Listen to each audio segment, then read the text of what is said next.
ebele na banda kuna bino de partout na salon na bino pour la émission na bino loba dans cette émission souvent présenté par moi votre humble serviteur Ndeko Danouké Fula, l'homme de Bosolo pe Bosembo, l'homme de Bokomesa na le seul et l'unique journaliste congolais ou Nzambe alanda kana ba anjinaye ndeto bandi émission ya mokola lelo Nzambe na ba anjinaye batiki misala bazali kosala bafandi balanda mwana na bango ya ila ka bango information ya République Démocratique du Congo mboka Fati Beton mboka ya mwana ya Papa Kisekedi mboka ozali diriger na opposition lobby zalaki na pouvoir lelo opposition. Est-ce que aujourd'hui on peut se dire que fond ya dialogue fond wami est-ce que dialogue ko salema sans Kabila dialogue ko salema sans Katumbi dialogue ko salema sans Nanga dialogue ko salema sans bato oyo nyonso ba congolais est-ce que ko zala dialogue moko inclusif est-ce que réellement dialogue ango pe ba mbongo ko zala te short ko zala est-ce que on parle aussi des anneaux est-ce que des Fongwami à qui il faut remercier Fati Beton, il faut remercier Ngobila, il faut remercier Nani. Il y a un détour l'isolo trop bête un peu mal l'isolo à le télé qu'est-ce qui bloque pourquoi Congo courant les ali kobongate avec mon amboka maître Jéhovah qui est notre invité. Merci Maman Kangarecho qui ne kobenga papa na chambre et bisa ndiko dano abandi bisa bana batika makelele balanda journaliste onza balanda kana ba anjinaye après wana ilo comme ezalité breaking news ya embouteillage na ville province ya Kinshasa n'a pas moyen embouteillage ali tellement makase par contre ya ville province ya Kinshasa Daniel Bumba na habité za kozela nini pona kotisa embouteillage insécurité na Kinshasa ezali tellement makase to ko bango tena ba commune presque nyonso bandiko babenga na kat na ndili na kati 7 balobi terrible kuna bazako kanga kanga bato koloba kututé bazako kanga bato c'est comme na pourquoi bakangio infraction c'est d'amour na vagabondage bande ko balobi ezali makasi aujourd'hui suzu likambo o itali banzela ça ne va pas c'est likambo itali insécurité balobi na butu na Kinshasa braquage ezongi makasi babandi amer mais bazali ko déranger population générale o ya kotisika ne lui donnant encore bénéfice des doutes mais gouverneur ya ville province à Kinshasa Daniel Bumba c'est lui qui encombre la responsabilité du ministre intérieur national toujours c'est makasi anangai na zakoloba makambo ezali juste makambo etali ben paiement abandi ko baipsinga impayement ezali makati kuna na onatra 6 mois ya impayement na kata onatra bazali ko futa batute bazali ko futa te mateli ko ça tu ne payes pas les gens m'ont appelé pour me le dire là il faut le dire encore na tourisme ministre à tourisme ministre à mon budget parle encore de tourisme et ministre affaires sociales parce que Aziz Amunana social ça brûle là-bas ça brûle balobi ozali ko pas de secrétaire général et ministère na yo za place moko na secrétaire général na yo tikala ko kumate bande ko ba ko travailler na condition moko médiocre oji ba cousin na yo bana na yo tiba na cabinet népotisme clientélisme baza ko boya ba mbongo bande ko ba komona te na affaires sociales balobi ça ne marche pas là-bas ça ne marche pas là il faut le dire ça ne marche pas ngalo baka bosolo ngalo baka forma bosolo et je le dis encore na il n'y a pas eu détournement dans le ministère ya tourisme ni dans le ministère ya sport dans le contrat ya Mila na contrat à Monaco. Le contrat a été bien et bien respecté dans tous les deux ministères wana. Tout ce que nous on peut dire bah ministre qu'il fallait ça l'effort pour communiquer communication na bino déjà faible. Moi nous pensons bien que 4 millions 1 million 600 000 que contrat ya 14 millions au bato ba ko ba na ministère ya tourisme ezali lokuta na AC Milan montant ya contrat wana eyibanité montant wana mutako ko bimisango za kaka AC Milan na Milan c'est le contrat a été bel et bien respecté na conseil des ministres a été bel et bien respecté il va taper dans contrat mon côté pas taper dans ligne mon côté là il faut le dire et même si tu le but ba pe solo aussi Milan c'est aussi Monaco bazana point mon côté et même ba contrat et cause à la peine à la paix niveau mon côté mais le contrat les deux a été bel et bien respecté il faut topper ça bango temps topper ça ministre d'idée bidimbuta topper ça paye ministre tourisme d'idée pas bien temps na ba contrat na bango 3 ans ngana ko senga même na tata mo konzikolo il faut ko tika bango na remaniement bango ba continuer na ba poste na bango pour te évaluer bango na ba contrat wana est-ce que ben ça la sauce sportive to yango ou pas est-ce que va respecter ba tongeli biso installation sportive, est-ce que va avantage dans ba contrat, est-ce que respecter ou pas, parce que tout malgré tout boite continuité de l'été ça le maka, mais tout boite ba le bake non té ezala ki to tika bango lokola to lingi mboka na biso ezala vendu à l'international et cause à malamu mingi mais la conseil na ministère du sport il faut peut-être visiter RDC wana ko taper na que dirais-je na ba équipe na biso ko beta Ligue des Champions pas mazembe ba vita imana ba ko beta ba UEFA si baza ko tamba ko beta bali visiter RDC pesa na kati ba contrat ba cause à la malamu mingi peut-être ko senga na ministère du tourisme ke bande ko na pe ba yape tourisme na RDC et que coach mbongo mingi. Moi j'ai dit j'ai soutenu les deux ministres na ko senga na biloko na bango na ko senga na tata mkonjikulu batika bango tout le monde parce que na nga football makasi na lingi secteur wana za la développement secteur ni sanga biso na union sake na opposition et cause la malamu mingi là ça que les journalistes aussi peuvent commenter c'est des codes qui a parlé ça les vérité na football za la raté oh boy na makama tourisme pesa la raté oh boy moi je connais c'est tout ministre du tourisme ministre Didier Pamba un homme très intelligent très calme qui ne parle pas qui fait très bien son travail et je pense que Didier Bidimbo aussi il a son temps à même habitué na mondial cause à la malamu mingi tout le monde na mondial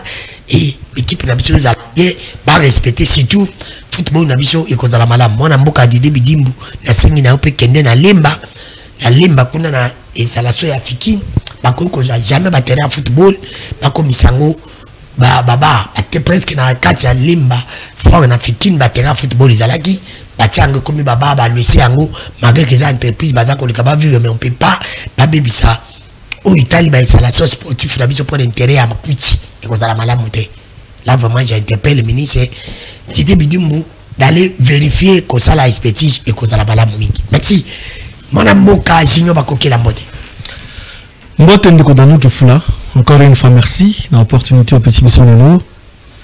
Après autant de mois hein, parce que nous posons la question qui va déplacement etc.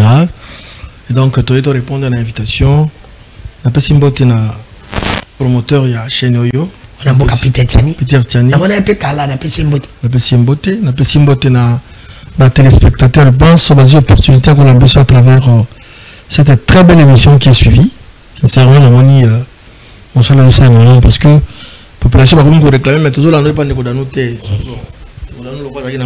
comme Zongi pour Banzi Kubenga Biso merci na Constantin Bengele Wazali initiateur secrétaire général ya parti na yo union fait la force président ya parti nga il est secrétaire général il est président du secrétaire général union fait la force honorable Constantin Bengele comme pela ba communicateur ça va moi na bokajo non mais notre parti est structuré et organisé. Mais ça va député militaire, il y a pas de ça. Peu importe, il faut qu'on ait quelque part pour nous comme un grand non. Ceux qui ont aujourd'hui va partir comme un million de UDPS. Ou va travailler na ba moyen na bango moko sans moyen de l'État. Alors que nous lui va partir minene, va partir minene cause va partir autant il a 5 partir minene. Partir minene les alliés. UDPS. Tout va dire d'abord la union sacrée. Union fait la force. La partir minene. Oui, c'est un grand parti. Mais ça va député militaire. La paix sur la on fait la force après. IFF, aujourd'hui UDPS, aujourd'hui MLC, aujourd'hui AFDC, après Yasuka aujourd'hui pour ne pas être aussi méchant, YNC. Pour ne pas être aussi méchant. Pour ne pas être aussi méchant, parce qu'on à la méchante. C'est parce que je dis la vérité. YNC Nasuka. Donc 5 partis politiques. Ils ont fait la force. UDPS, MLC, AFDC, na INC. Parti minene. Parmi mes partis, parce que c'est belé. Il y a bien à 5. Parti minene. Si on a besoin de 50 au Japon. Et puis quoi? On a un agneau sacré. Non, mais la microcosme de la politique n'est pas à la puissance. C'est la sphère politique de la puissance. Mais il a un peu perdu sa partie à mon aîné. Mais peut perdre dans le fonctionnement. Il y a le temps d'agneau sacré. Peut perdre dans la cale. D'abord, c'est un parti qu'on compare à PPRD dans la partie de l'IFFT parce que PPRD, c'est un parti à pouvoir. Il y a un Banabi qui est non PPRD puis à partir de il y a un parti qui à partir de parti à pouvoir. Il a la longue vie. Ensemble, PPRD a existé. Ensemble, puis à partir de mon aîné. De non, hein? Ah, des noms. Junior Tiko Zandoki, qu'on compare ensemble. Dans le but des noms, ensemble. Bon, ensemble. Dans la émission qu'ils ont des noms. Ensemble, d'abord parti dans ensemble les camps. Dans nous, ils allaient factuels. Je dis des choses, ce sont des faits. Ils ont constaté des noms. Là, ça va. Tu vas dire, monsieur, mais il y a un capoine.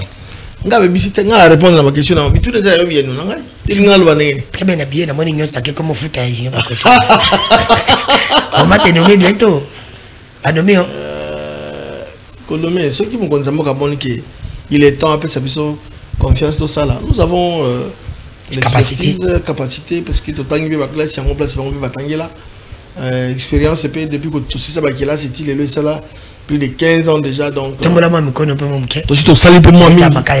voilà.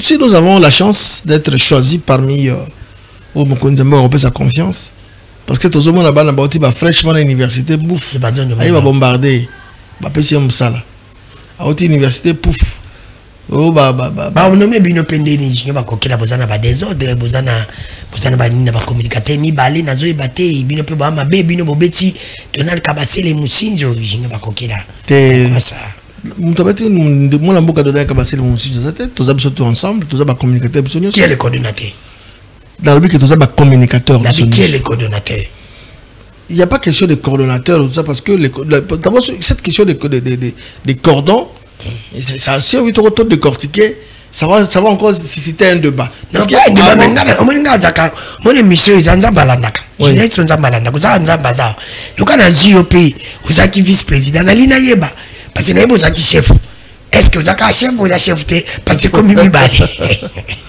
parce que quand on met bilonde ça yambaka biloko de peine à minuit bazo considérer bilonde dans nous cause la bilonde à 2 heures d'abord vu que cause la chef ils allaient dire cause la mosali. Un chef, c'est un serviteur. Un coordonnateur, c'est un serviteur. Tu es là pour servir les autres. Nous avons partout dans Zalaka. Nous avons toujours un bon terme collègue parce que je suis en odeur de sainteté avec tout le monde. Il y a un moment que tant que je suis moi, sélection, il y a à la place. Mais ici, ce n'est pas les causes à la présidente coordonnateur, non. Ce sont des organisations, des arrangements internes. Et ça l'était que non, tout d'abord que cette histoire aussi, nous ne sommes pas reconnus. C'est pour vous dire la vérité. Depuis que tu as ça, vous avez reconnu, pourquoi? Alors, il faut réclamer le chef de l'État ne reçoit pas les communicateurs. Mais parce qu'il ne voit pas l'importance de ce que vous faites. Mais ce que les communicateurs font sur le terrain, dans nous, ils ont l'importance. Mais c'est ça qui est important, c'est un babino alors. Non, peut-être que l'agenda permet de l'entendre. C'est important. Mais pourquoi tu te contredis? Ça la bénévolat, je l'ai dit, si nous communiquons, c'est par l'amour, mais aussi comme moi là, je suis secrétaire général d'un parti politique, c'est lorsque le président de mon parti m'instruisa, me donne les instructions de le faire et je le fais. Bon, nous sommes communiquer par rapport à la ligne à partir de Bango. Mais au niveau de la structure, l'union sacrée, je dis bien l'union sacrée, l'Isanga Yabasanta. L'Isanga Yabamibi. Il n'y a pas de voleurs là-bas. Il y a des voleurs, les gens qui volent. Là-bas, ce sont des hommes normaux, les intellectuels, les gens qui ont les soucis du pays. Ils volent beaucoup dans ces pays. Ok, union sacrée et vanissée dans nos structures de communicateur. Et on a peut-être condamné le chef de l'État parce que mon condamné est allé l'école à pyramide. Mais nous avons beaucoup de monde. Et Zali, qui est le chef, qui est le coordonnateur? Coordonnateur de fait, oui, ça va. Je pouvais. Il y a une sacrée. Il y a un communicateur. Ah, il y a un communicateur. Maintenant, nous sommes tous ensemble. Nous avons des Donald Kabasele, nous avons des conseillers Moujanto, nous avons des Bosonayo et tout ça. Qui est le chef? Oh, mais qui est le chef? Qui est le président? L'essentiel est que nous puissions communiquer. Vous avez le chef, vous avez un présidium. Ah oui? Vous avez un présidium. Si vous n'arrivez même pas à gérer vos histoires là, bon, Danou, la réponse est simple. Est-ce qu'on peut vraiment prendre tout le temps pour la Colbaguenon qui est le chef, qui ne l'est pas? Mais parce que c'est normal, parce qu'on veut vous... Quand vous avez reçu là, qui était... C'était Donald Kabasele. C'est lui qui est le chef. Ben oui, pourquoi pas? C'est lui, hein? C'est lui, Donald Kabasele. Mais il fallait dire que Donald Kabasele qui est le chef. Il est là, il ne travaille pas seul. Il travaille avec Moudiantou, il travaille avec moi, votre humble serviteur. Il travaille avec les autres. Tout ça, n'a pas de promouvoir communication. Mais il est le chef aussi de Fumutoto. Bon, Fumutoto, position de Banarate, il est tantôt hybride. Fumutoto est comment? Il est hybride. Il a vraiment la position. Il communique pour le chef de l'État. Mais comment ça? On a beau été, à communiquer pour le chef de l'État. Non, qu'on appelle si on boit de côté aux amis. Non, qu'on a tout la caca, boy. La personne si on boit de côté aux amis. Mais, l'association a biso. Tout le monde a vraiment la clarté. Mais il y a communiqué pour le Mokonzambo. Mais il n'est pas clair, il n'est pas avec vous. Hein? La structure d'habitude il n'est pas avec nous. Mais la porte est dans nos vêtements. Soyez aillés, qu'on s'adhère. Pourquoi Bolongola qui est Biso Longola qui est yé, mais on dit à Longo. Pourquoi Longola? Ami Longo. Même ça, on est à niveau. Ici, il n'y a pas question de niveau. De plus que vous autres. Ici, il n'y a pas question de niveau. Comment on va niveau, vous savez dire quoi? Il communique. Il y a un bon communicateur, il n'est pas comme vous. Ah non, non. Tout le monde communique. Les gens qui ont fait la moninga plateau qui ne communiquent, non. Tout le monde parle, c'est propre, c'est maigre moyen. Mais les efforts personnels.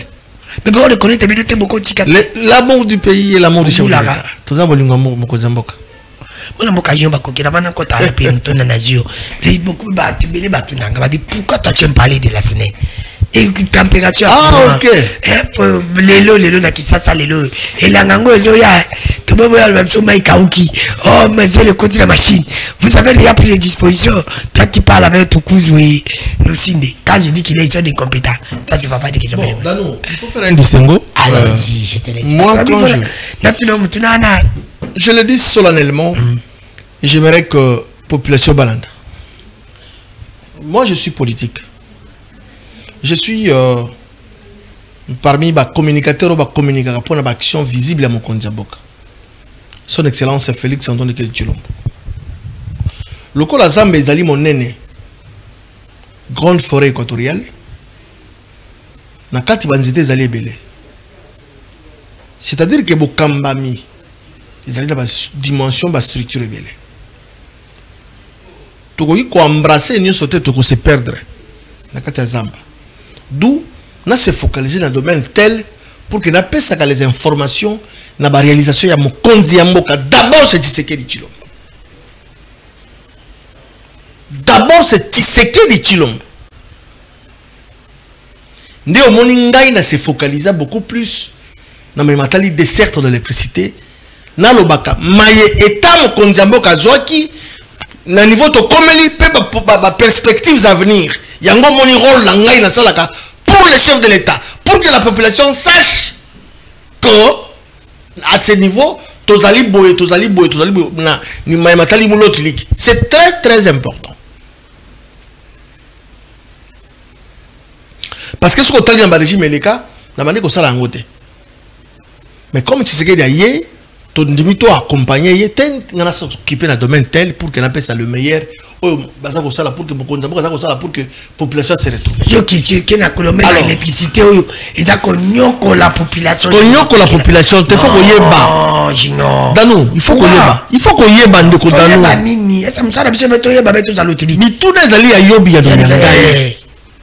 Au lobby, n'a qu'un domaine où ils ont la population. Au contraire, ils ont la population.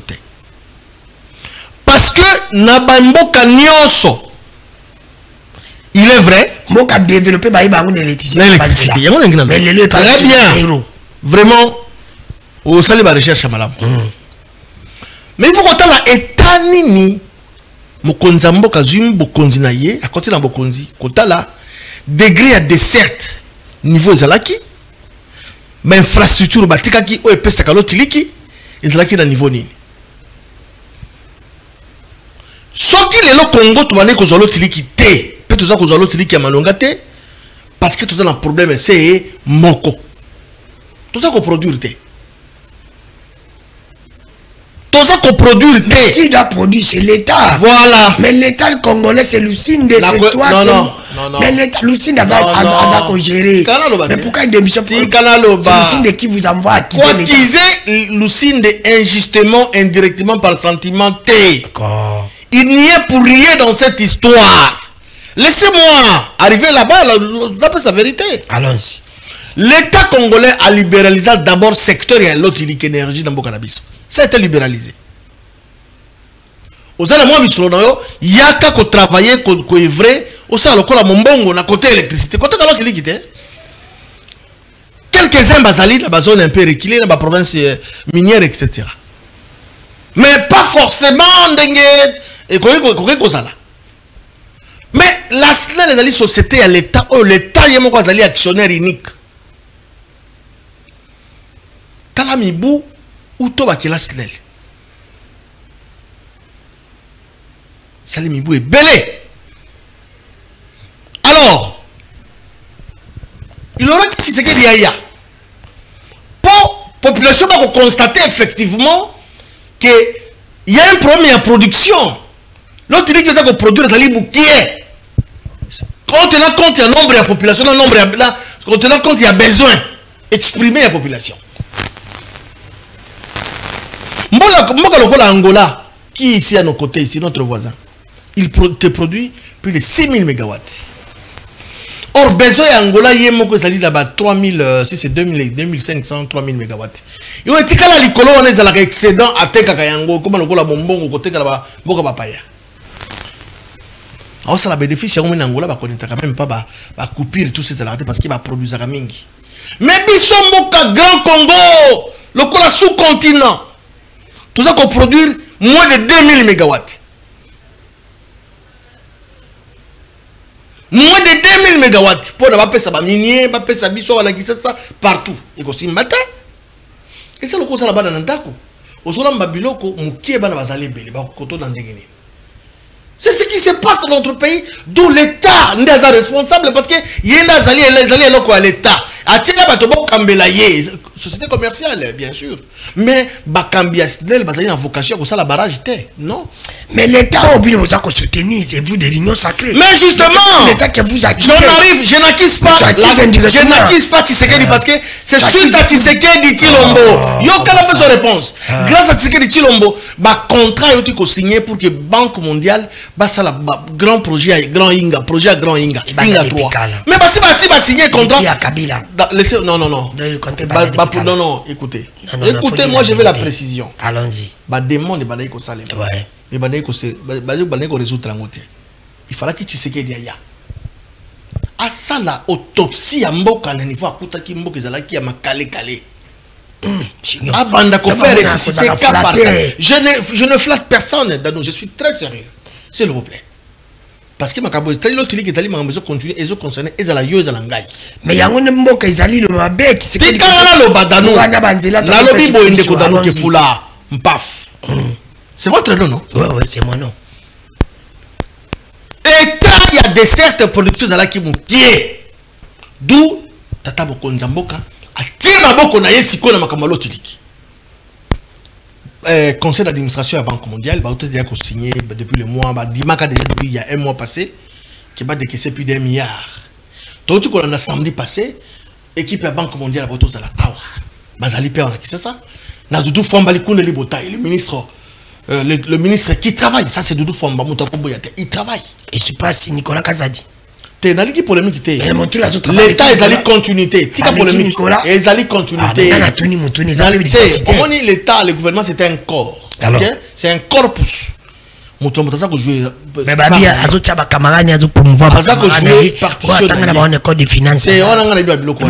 moi je suis pas dedans. Moi je t'informe. Sur les faits. Moi je te dis aussi sur les faits. À l'information au PC, mais bien. Alors, s'il vous plaît. Tika quoi acteur Nkumbi probation sur batuni bref wala ba préfet la fonction publique na département de finance bato ça la remise et puis lundi kuna ucholeka baza baba mi semble que baba camarade na ye batanga na ba code de navigation ba respecter qui juste baza ba congolais Et ça, pour il faut respecter. C'est ce qui tue notre pays. Ceux qui sont là-bas, tout à compétent, à travailler parce que à Kobanga ke na okene pas journaliste. Non, tout ce kabilo kowana. Il faut tout relever le défi. Mboke zala qui par terre. Mboke zala qui à côté quand même pas ya bateau. Alors, yango boni ba ko signer contrat na ya plus de 2 milliards pour plusieurs projets. Mais vous avez intéressé parce qu'il s'agit de Makambalo Tilik. Plus d'1 milliard et vous allez affecter pour la Inga 3. Tu sais que les Chilombo d'Aebi Sakayo qui a côté Kabilembo. Ah, Makambalo Tilik à côté Liango. C'est-à-dire que ce qui est production est mati. Et que c'est gagné, la population pas se retrouver dans la Kouraye, à Zouamoun dans l'Otilik. Yango Monique, stabilité Kokota. Mais tous à la kimia. Tous à la kimia. Bateau Bazaï Bouté Badoukou Doukou. Combien de temps on me dit pourquoi? Dès qu'on va coquer là, yo le bel Kamakambalo Tilik. Peu importe, mais pour la vérité, dire la vérité. J'accepterai comme. Mais c'est quoi ce gouvernement? J'accepterai. Kabila n'est plus dans 5 ans, vous avez fait. Dans 6 et demi, vous avez fait quoi? Pour l'autonabaré, ils ont racheté 5 ans, c'est combien? Non, plus de 5 ans. Non, on m'a dit que 5 ans. Plus de 5 ans. On a dit 5 ans. On a pas mini barrage. On a dit 5 ans. Vous voulez parler de mini barrage? On a dit 5 ans. Barrage, ce qui m'ont c'est 10 ans. Non. Je te dis. À moins qu'il y ait un beau sang. Je te dis vrai. Je te dis vrai. D'où tu sais que les Chilombo, celui qu'on devrait attendre, c'est lui. Les Josué à qui, ok, oh, maman Adel Kainda Loba, Josué, c'est ce que les Chilombo. Parce que, ils sont sous notre terre, promesse, ils ont déjà signé les contrats les samedis, les week-ends, de deux Fambalikoun de Libotaï, dans la délégation Banque mondiale. Donc,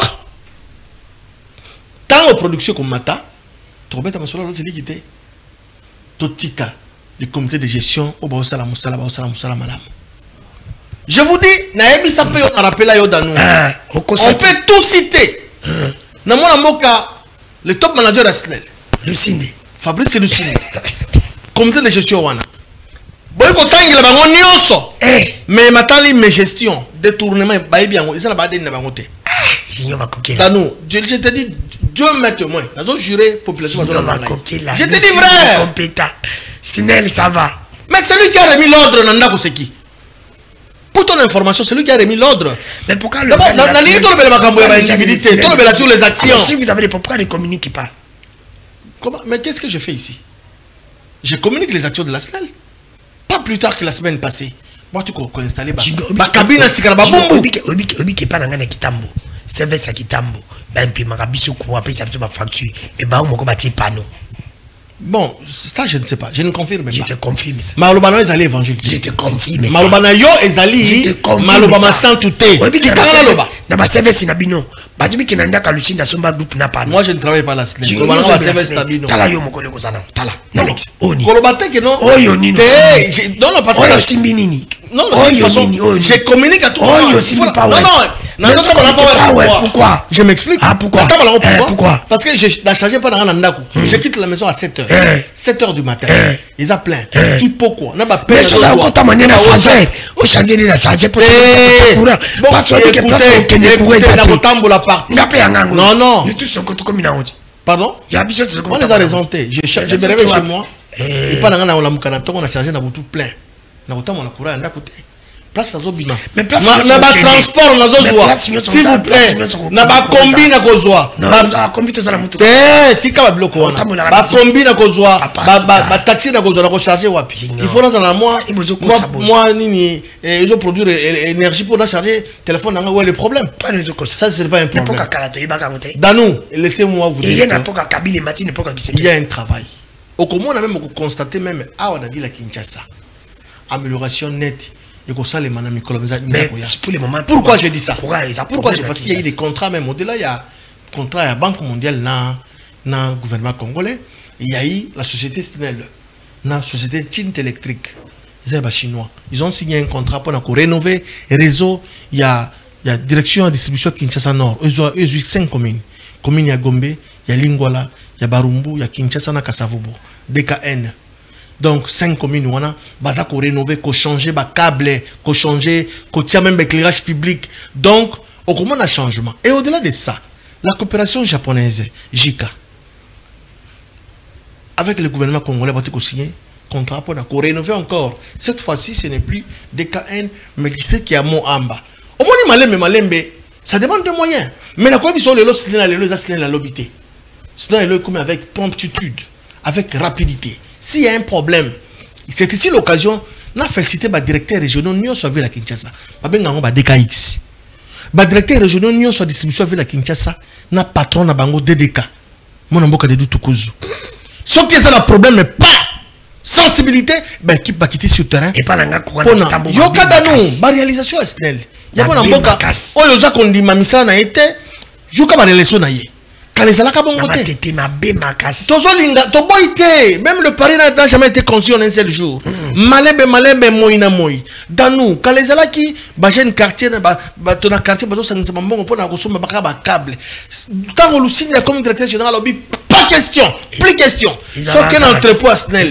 Soit qu'un entrepôt à SNEL. Stock est important. L'eau important et ba matériel, et ba transformateur, ba réglette, ba câble donc côté on a le baron le sous-terre. Et au-delà de ça, ce qui est le plus important, bandeko nangai ba congolais ya bandeko ngana yo ba congolais ba souffrir.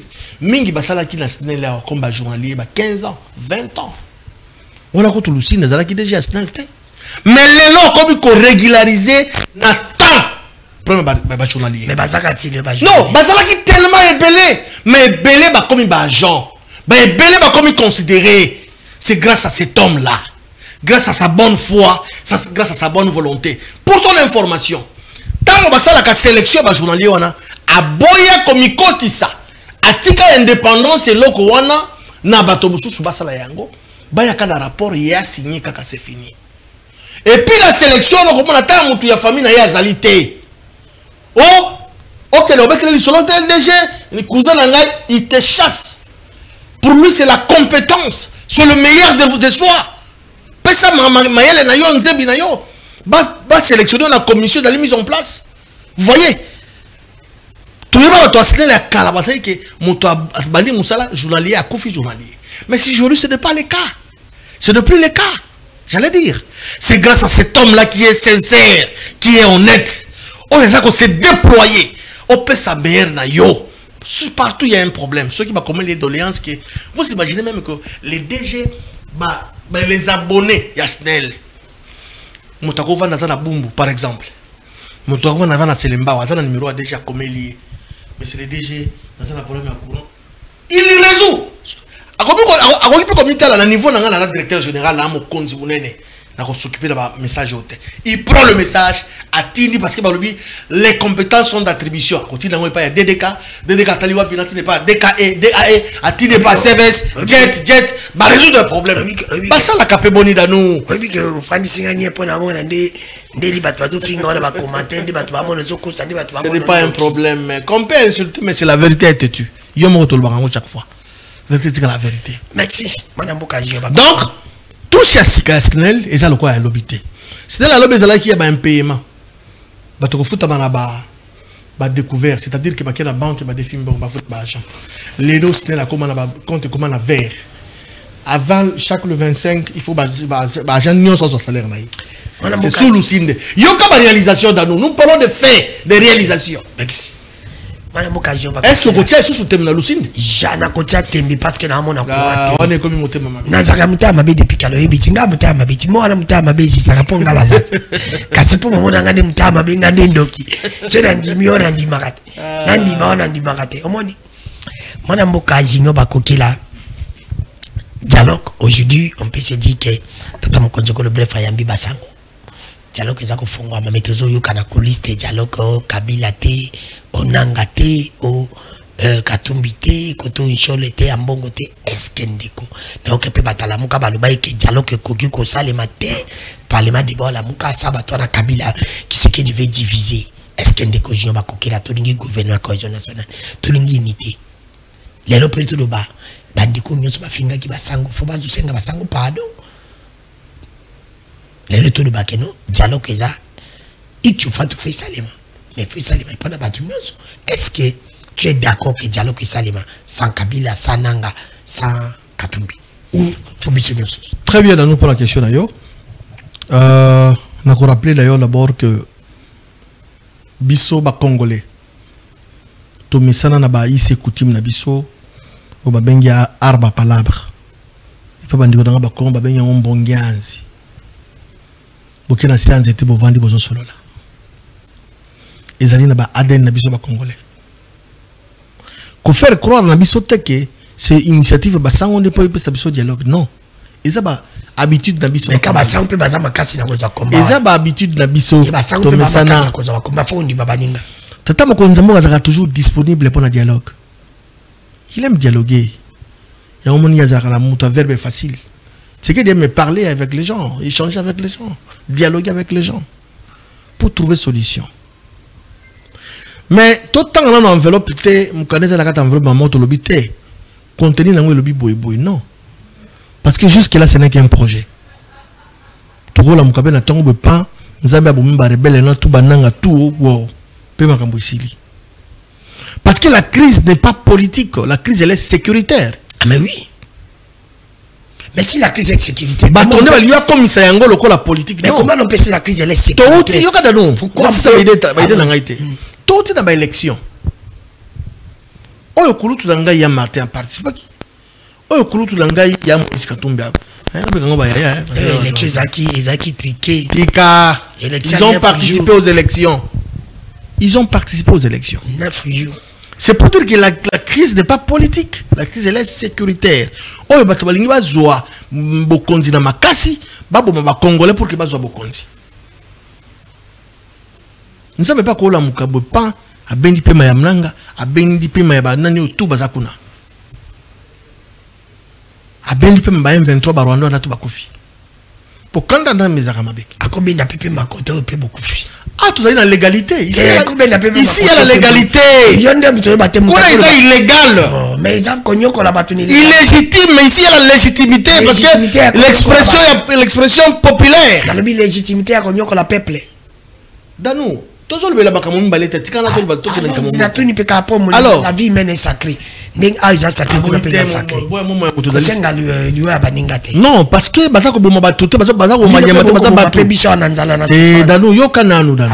alors, Balingi va dévier le vrai problème et problématique. Comme ça, les alliés crise politique, crise ceci. Non, la crise elle est sécuritaire. C'est très important. Sur le plan politique, il n'y a pas de problème, il n'y a pas de crise. Et je certifie, il n'y a pas de crise sur le plan politique. Allons-y. Mais, batata mini bo basali démarche. To boité, ils allaient initiative de bango. Balobité, tout ça la bomoko. Yango mon nazako résoudre, nazako zongi la seka dit le ministre intérimaire et la justice. Il faut qu'il y ait la justice transitionnelle. Au outil de la rébellion bomi bato, kosolo là. Oui. Après, pourquoi tu as tué? Il faut samba. Les bateaux bandapé la bateau baba. Il faut samba. Na bateau pe babande bomakala. Il faut samba. Bateau pe babande bomakala. Nous tous là se baser dans ba fait. Oh, bongo ya kalizani. Bateau pe bakufali kala non. Danou, qu'est-ce que la différence entre laissez-moi comment place aux alliés. Non, il n'y a pas de parce aux malin. Na za malin. Au moni na ko ça yelo komoko. Ici, nani abomakala. Parce qu'il n'y avait pas un gouvernement légitime. Laurent Désiré Kabila n'a voté comme président. Légitime. Légitime. Il était président. Défaite. Il était président. Défaite. Il était président. N'a pas dit défaite, non?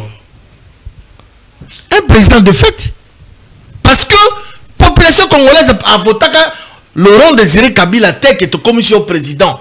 Avec le pouvoir par coup d'État. Il n'avait pas les élections. S'il avait les élections, Kabila a voté. Kabila le père Ngaza a voté.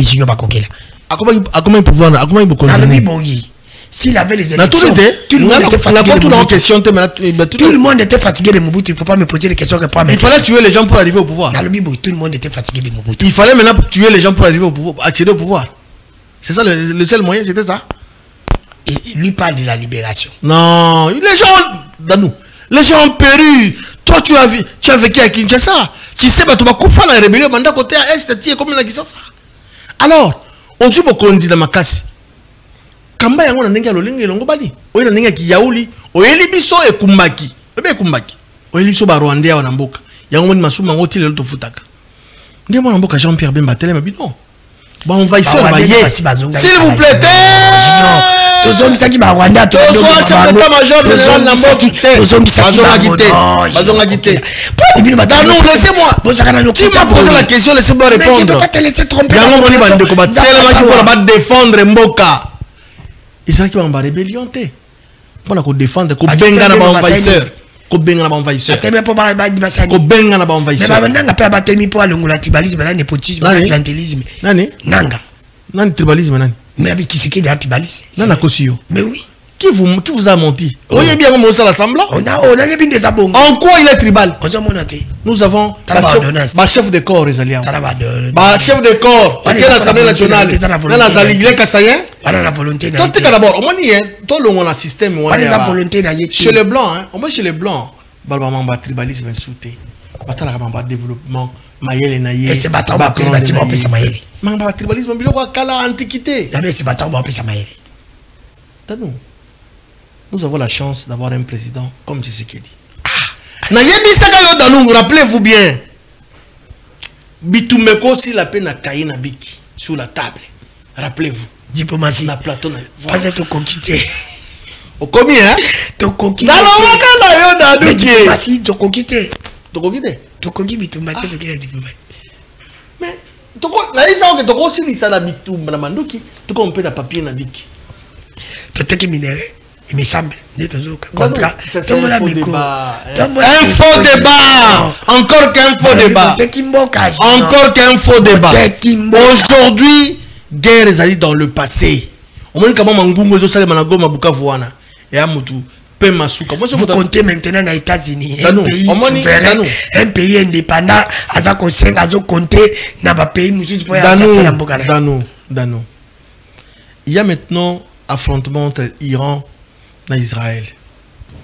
Mais pourquoi les États-Unis ont bombardé les centres nucléaires à Iran? C'était la cause d'Israël, non? Ici, dans nous, nous avons une guerre aussi là. Soit par voie armes, tout comme peut voyer papier nabiki. Moutou abatame le kyo mayele.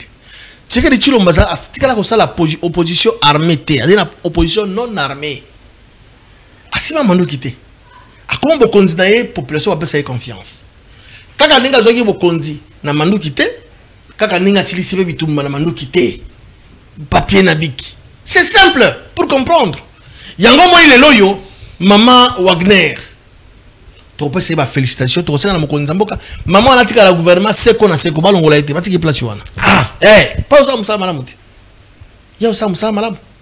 Alors Jean-Pierre Bemba aya ko défendre ba congolais ko boya envahissement tant ba envahisseur bayaki donc on dit que à tel moment qu'ils auront désiré Kabila. Mais ici ce n'est pas le cas. À tel moment ils auront désiré Kabila, oui. Non, c'était une circonstance moko une circonstance on devait que faire ça pour avancer pour la souci en boka. Mais ce n'est que maintenant aussi tu peux que ça na bananga na bande ko nyoso pour na souci en boka. Tu avancer. Non, ça na makila na maboko. Ah bon, on peut passer na makila. Contre le gouvernement légitime. Oh. C'est que ça dialogue ko sabango. Gouvernement légitime.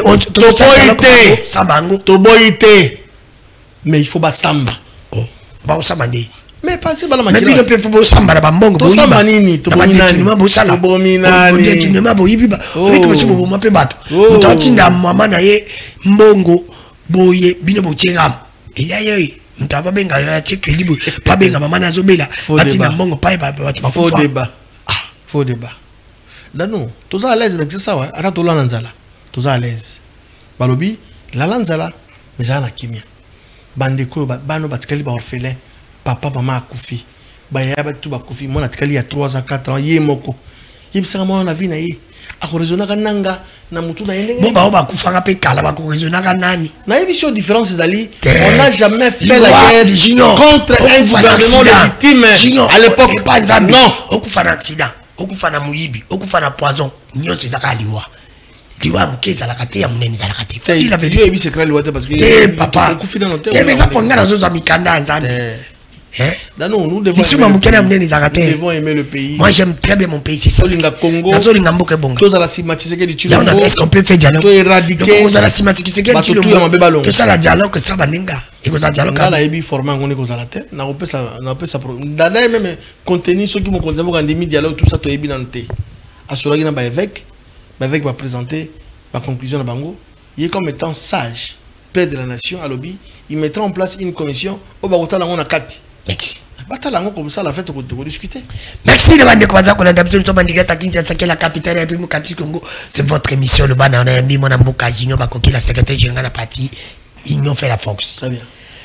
Constantin Bengele, je les salue en passant. Merci. Je profite aussi de cette occasion pour dire merci à mon gouverneur provincial Maindo Benkoso Kevani le bon. Merci aussi à la présidente de l'Assemblée provinciale à Kinshasa Levi Mbuta. Je crois que Obazako Linga Koko ça qui bloque les députés. Non, ils ne bloquent pas les députés. Je crois que je vais vous donner des détails dans l'émission prochaine. Combien de fois que structure l'Assemblée provinciale et Machaka. Président Levi Mbuta, il faut qu'on le bat. Il ne parle pas aussi, il faut parler. Merci aussi. Moi, je suis la Lingeti, on a mon Willy Michiki. Un député, moi je l'ai toujours dit incompétent. Willy Michiki, pour moi, il n'est pas honnête. Parce que Willy Michiki a tika il dépasse. Il dépasse, c'est tout ça, il série. Parce que Willy Michiki, il n'a même pas de candidat, il dépasse. Parce que Willy Michiki, il tika il dépasse. Il kenda kanatibala. Il a trahi. Papa qui s'est dit. Les lois bazoui il dépasse. Prends l'idée de parler. Il a mis une question. Passage à Willy Michiki comme vice-ministre à l'époque. Tout ça, passage à Lingeti comme inspecteur général de la finance. Il n'y a pas match. Il n'y a même pas match. Il n'a même pas match, Willy Michiki. Il n'a même pas match. Donc on a gagné par Willy Michiki, c'est un traître. On a gagné par Willy Michiki, c'est un traître. C'est lui qui a trahi. C'est un traître. Et là on a gagné par Willy Michiki. Nous avons dit député Baboula. Tous les députés Balikane, c'est Sanga. Mais tu vas arrêter au Malokondo. Est-ce que passage à Willy Michiki dans l'Assemblée, on peut comparer à Rito Malokondo? On peut comparer à Sanga? Tout ce que m'a vendu, on a évité comment on a été classique par Willy Michiki. Ce qu'on dit vraiment qui c'est que est-ce que cause vraiment maï au bois quand on est lamba ya lingeti au bois quand on est lamba ya général Katingo Kabuki atumi balewana si oboyi bango za mutama be je te salue merci aussi na général Katingo Kabuki merci aussi na ministre Didier Pamba ministre du tourisme merci par l'intelligence conditionnée na rajouter quelqu'un qui ne parle pas il fait très bien son travail merci aussi na mon papa Léon na Anne. Merci na mwana mboka Gentili Ngobila Mbaka. C'est pas boyo baza mutama be. Ah na moni muté. Le besoin na moni ke bato ai DPS. Na moni ke bata pouvoir ino sacré beli balinga Ngobila te monani. Pays DPS boli. Depuis bandi ko pesa. Tikanga na kende. Il n'y a pas de problème. Il n'y a pas de problème. Ah, randa kisekedi. Baboya Ngobila baza mutama be. Et mon ami qui est IDPS bolinga ki Ngobila te. So ki batu bakolo bango te ya nyosa ki pasi bakokate. Ngala kolo beza vérité au journaliste nza balanda kana ba ange. Nazo le tino mutama be. Obulingi ko sala Ngobila. Papa Léon a pesi mbota samta ya ninte ya maindo bete. J'ai dit aussi merci. Papa Léon a ni mbale ma. Ane. L'identification na Ane c'est papa qui fait très bien son travail. Ah OK. Abongisi mama Ane ngalu na senga bati ate age. Merci aussi na Jamali de Koulasi donc qui est Yadima. Ah, Dadou Gefula. Tata mkonjo ko fo nommé Jamali de Koulasi. PCA. Ah, PCA na. Tata nommé Abundi Mingi.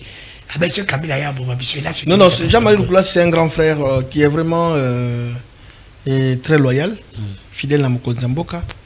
Il n'est pas un flatteur. Merci. Koulasi c'est un flatteur. Merci. Moi mon kele ngepela le concernant beaucoup la Kajila Lingete. Tu vas parler non ça autant tu vas parler de ça. En tant que communicateur tu vas parler de ça. Dans l'examen de Moutéa Mabé Ngobila, dans une image ya Zando et Zando Silaki. Boyoka Bakambo, et dans le bique Batu, Balinga ki Ngobila te, Yoka. La semaine à mon amour, je vais pas commenter, pas parler ces mots pour Alingit. Ok, image.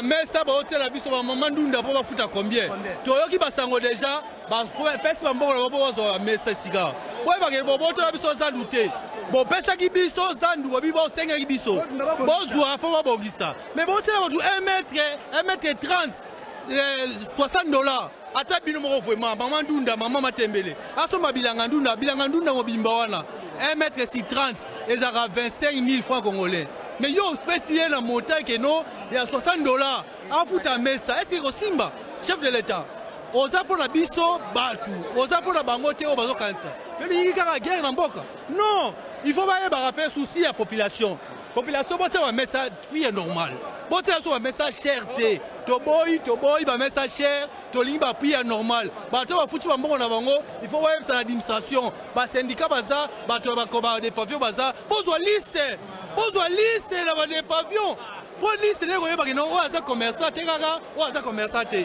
mais bino bo commencer na nenga kinchoki o ba kende na o ke ko to ba West Africa o ba kende na sima pa le pleb c'est biso benda to foutu transport to les oteka bo gagner biso ba temps pourquoi bato ba soma message ceux qui bossent étranger car bazala to robomana le rabo ligara est royao étranger tam ko tambudute baya ne to sangana bateka na de gros biso loteka na détail bango bakoteka na détail te zamboka na biso il faut de bénéficier biso bakoteka na détail bango bateka na gros ce n'est pas des rogues magasin au sombeloko moko ezakate biso commerçant ce que tu fouta ticket vous proposez ce ticket pour $2 to yebi yango déjà mais muto zo kanisa bongo to zoyo ogoya to zoyo kangelo ngio bien au mona te la rosalate mais bon au moins la population ba rozoyo ba konimate pour to souffrir te to ba patron commerçant aza patron oyo mutu administration ozaka na bureau oyaka na eloko te oyaka na ozwa mbongo na biso osomi mutuka osomi banini na mbongo na biso apo ofingi biso bamalere keba oyaka maboko pamba yaka nde kosala mosala toboyi na biso baétranger tobengani bango mpe te baya mais bazala oui baya bazala nde bagrossiste baya na détail te détail eza ya bapetit peuple tobengani bango mpe te baya mais bazala oui baya bazala nde bagrossiste baya na détail te détail eza ya bapetit peuple eza bagrape bango te. Merci na bandeko nyonso bolanda ke biso bouti kolanda vidéo ndeko danu ke fula mutema mabe futaka te bandeko ya IDPS bolekisi ke boza mutema mabe pe bandeko ya nyonso ke na bolekisi ke bolingi ngobila te pourquoi comment bino bokoki kondima maki boboyi kondima soso boyebisa ngai indirectement que elle va détournement esalamaka awa ezaka nde tata mokonzi ekolo Alexandre bandeko bloqué pour ben ngobila yibi mbongo n'est-ce pas ngobila muyibi yibi mbongo zande sile le boku misa ngobila poza ko kumisa tata mokonzi ko na IDPS na moni ba ta IDPS ba ko kumisa même na moni communicateur ba papi muya tu es ingrat muya tu es ingrat comment boko ko kumisa ndeko chilombo sabo kumisa ngobila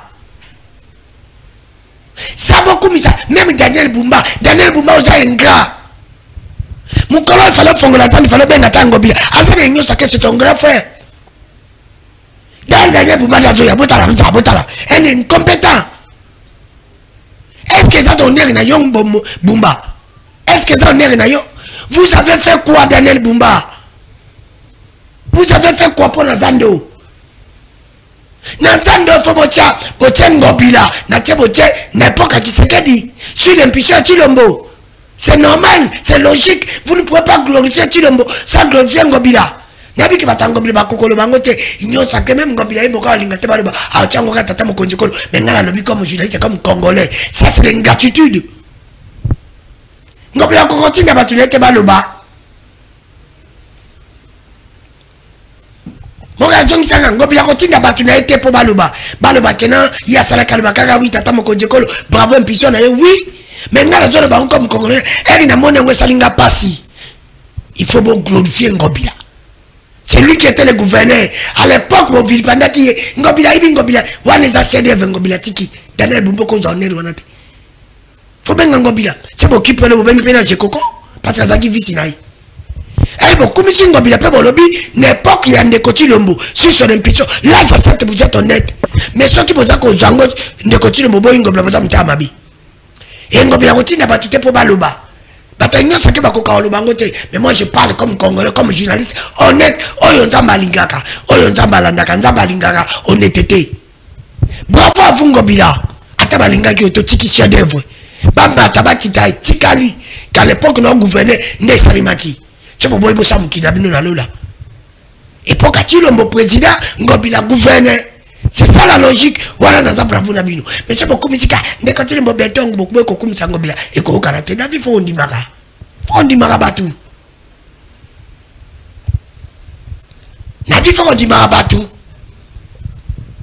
Et ça est logique. Oh. Nana lobi ndeko danu ke fula lobi journaliste on zabalandaka na ba ange ndenge ni na lobi. Et ça véritablement na mboka joma kokela. Vous avez quand même 2 minutes pour commenter. Ouais. Ça va. En fait,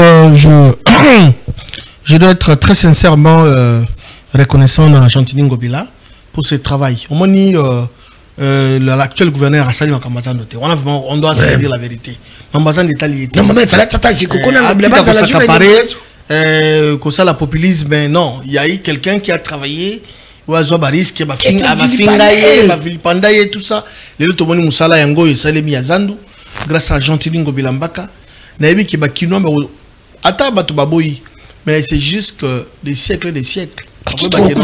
Ngobila atikaka zando akisasa pena ko senga tango bako mukolo bako inogire zando yo mwe ba pano bako makawana boyi faut pas comment Ngobila tata mokonza ko Chilombo na Gentili Ngobila eza bango mibale eza moto mususu te na le loko fongo Ngobila boyi ba récupération oh non parce que ngana zala qui on fonctionne non il y a eu quelqu'un qui a travaillé après ça énergie naie pour qu'il n'ait wana zando wana lié des négoces oyo et ça la bongo et donc t'as félicité ton combo yango te félicité attends la linga ti le mbote mais l'époque naie zande tongami l'époque naie zande tongami l'époque naie Ngobila te alobaka yango na interview moko lobi il se rappelait lorsque banda azaki yelenge banda okende na zando na mama Marthe bakei ba parquer mutuka bakei wa sobi biloko à rentrée scolaire tout ça et c'est là qui à l'époque ndi yango ezozonga.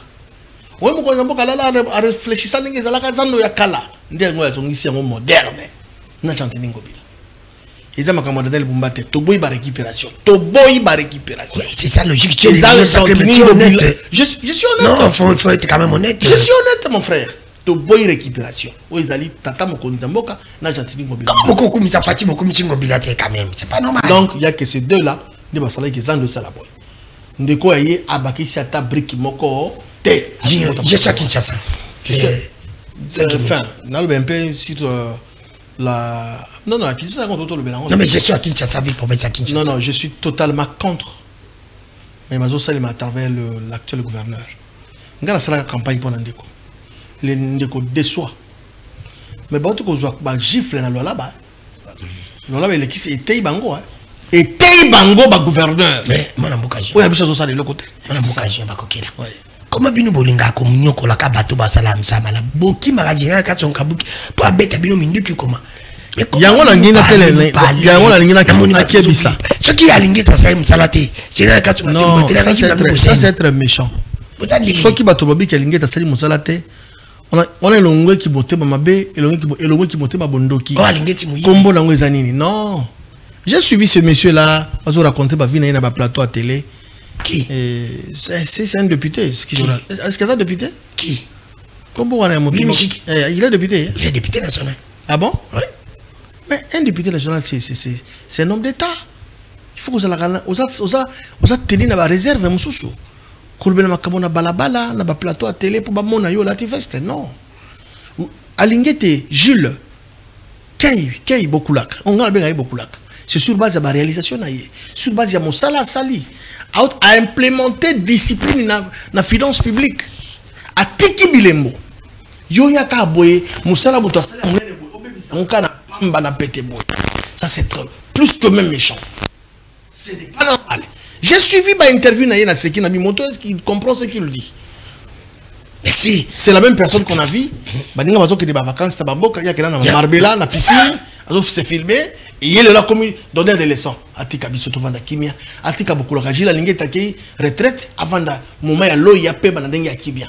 Biso nyonso toza derrière bokolo kajila lingeta. Mais ti to kena ba ribiki na biso solo pe bosimbo rapidement mona mboka jilo ba ko. Mais quoi suka to sisa on ntene faila lo bela momo 1 minute. Ya. Ouais. Bazo clôturer l'idée. Ouais. Ni kala mingi te zobana. Ouais.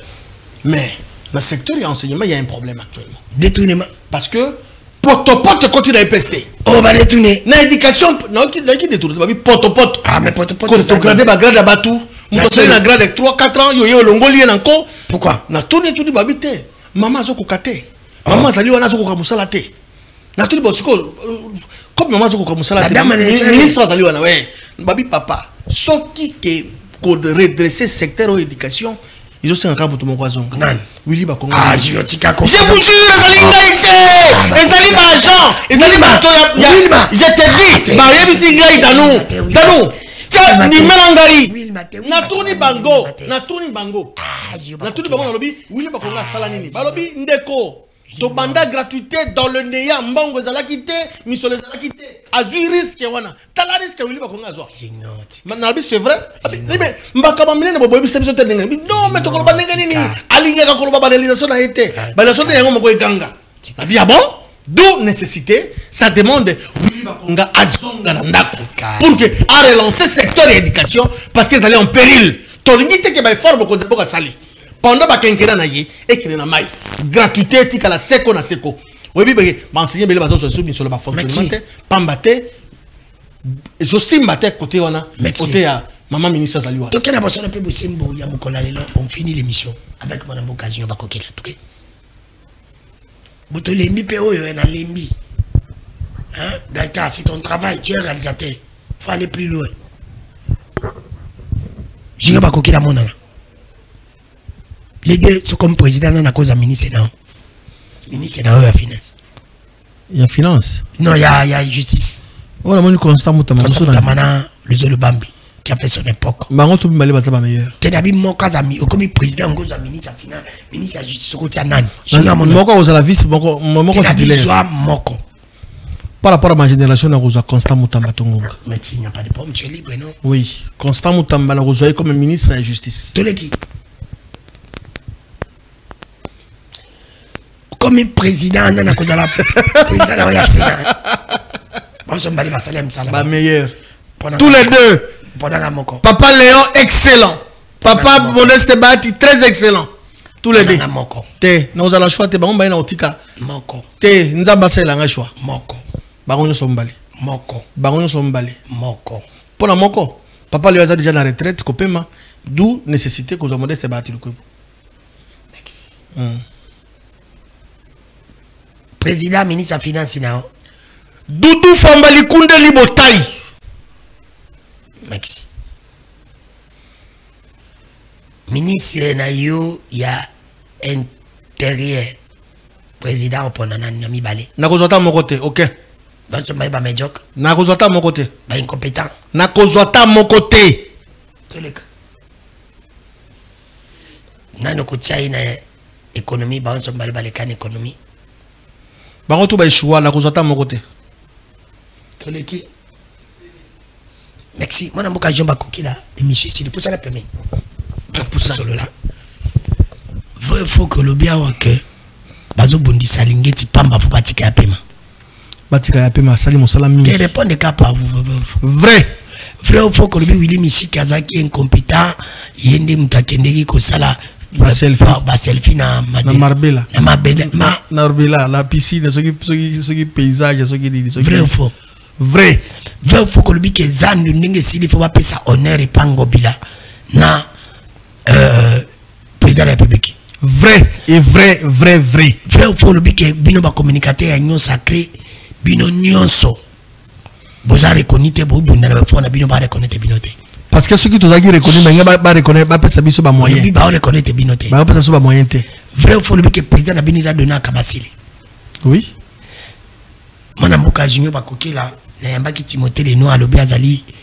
Meilleur communicateur na Bino tout et puis Boga qu'on est Kabilo Nas. Vrai, il faut qu'il est Boga, il est meilleur na Bino tout. Est-ce que Mama Bolungoza ou pas tout bien comme Boga? Alors Boga qu'on est Kabilo. Et alors bien les choses que Alzama hier qu'on est Kabilo tout. Timothée les noirs. Maël c'est apporter de Maël était. Maël ça se constate. Tangelanga des ministres au bakozonga te na régime na Bino même na gouvernement cohésion nationale. Des ministres bakozonga te. Il y a Liboso, ministre de jeunesse. Il y a abandonné Bana. Il y a Mibali.